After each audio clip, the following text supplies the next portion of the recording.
Yo, pernah kau terfikir kalau benar-benar ada superhero di sini? Kau rasa kurang ke jenayah masa ni? Apa? Macam Batman kah? India jumpa orang ke menjadi hero. Why not me? A young woman who was attacked and robbed in her own home in PJ City claimed to have been rescued by a new hero in town. Tapi kesianlah. Must be calling him Bahlul. Yang kau tutup semua. Takut lang. Ano ni nya, Spiderman ni, Bapak ada web nya? Ada web lah. Udah jauh ada, pegang dia orang. Imagine ni Jaman lah. Alright.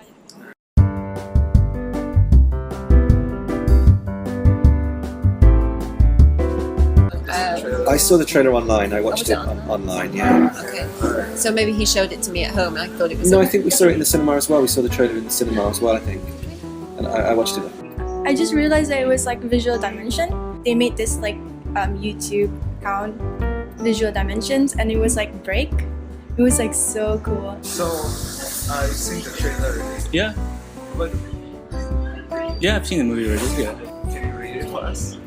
I think like in terms of local film, it's interesting. Like in terms of having a superhero film, it's difficult to say because like, is there another Brunei superhero film, like actual film? So like, how are we gonna rate it? In that sense, so. I haven't watched this movie. But I wanted to watch it. I've been wanting to watch it. So I was interested because this one was a Brunei financed production. So I checked out the trailer. I was interested. I thought it was an interesting premise. Is it the superhero one? Yeah. Ah, okay, yeah. So this movie was dubbed the first Bruneian X-rated film by Adam Groves due to its violent scenes. Why do you think this movie made its success despite the strict censorship laws? Oh, I think it's about the support the Bruneians. It's hard because like in Brunei there's like a lot of restriction, right, as you said. So it's really hard to portray something the creator wants to envision. I don't know how to react to this. This is like X-rated. Yeah, that's like a baby holding a fork and it's like PG-13 already.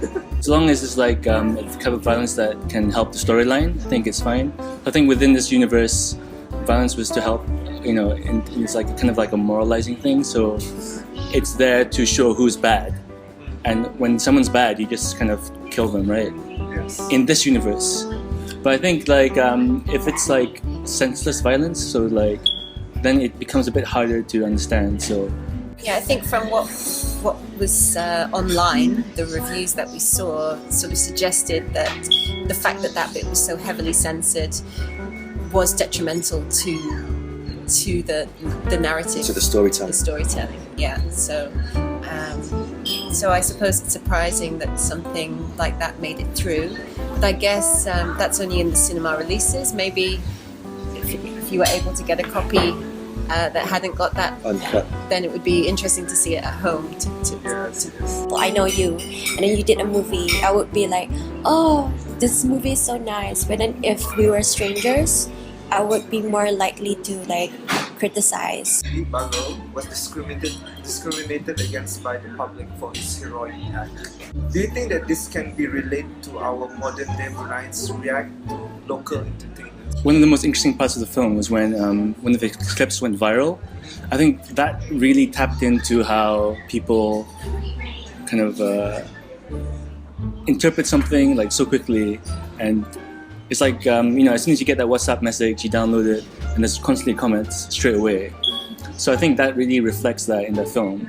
So I think maybe like in a sense of like reflecting that, it probably does, but like in a fictitious setting. So. Should Brunei encourage people to pursue filmmaking, and why? Oh, of course, because one, it's, bring out new jobs and activities, and it's a very lucrative market out there. Any kind of filmmaking is good. I mean, it doesn't have to be a feature film, it could be a short film. Any kind of creative way of storytelling is always encouraged. It doesn't have to be a super big budget film, like shown in cinema. We have a good platform now. We have the internet, so like other viewers from other countries can see what you've done and try to like take criticism in a good way, in a positive way. There's no reason why not. You know, it's a good place for location shooting. Not being like